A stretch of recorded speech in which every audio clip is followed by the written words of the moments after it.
friends in life, we often find ourselves saying things like, I've been there, I know, or I can tell just by looking at it.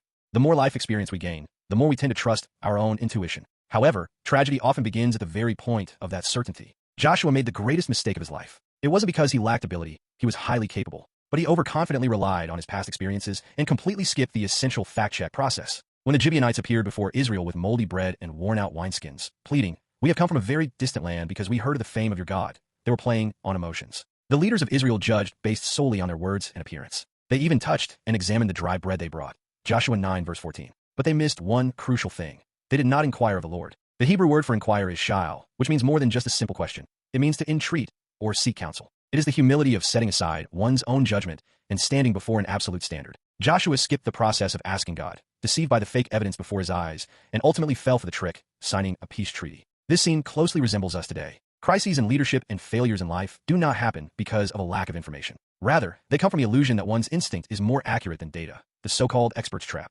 Under the pretext of being busy, or because something seems so obvious, we skip asking God and just rush forward. But speed without a verification process is not efficiency. It is poison. However, unlike us, there's one who saw through all human deception and lies, silently walking through every process of salvation ordained by God. That person is Jesus Christ. Though he was the only begotten Son of God, he never acted according to his own will. Throughout his public ministry, he was not intoxicated by the cheers of the crowds. Instead, he inquired, of God the Father through the night and carried out only the Father's will. Jesus did not choose omissions or shortcuts to save us. He went through the process of humility by being baptized in the Jordan, the process of empathy by eating and sleeping with fragile humans, the process of patience by loving and training disciples who would eventually betray him, and finally, the most agonizing process of the pain and death on the cross. Jesus exposed all the hidden lies and sins deep within us before the cross, and, through his resurrection, perfectly discerned truth from falsehood to complete the kingdom of God. Beloved, do not strive to be a veteran of life. Instead, become a person of sha'al who asks God. Rely on Jesus, who covered our failures and personally completed the process of salvation.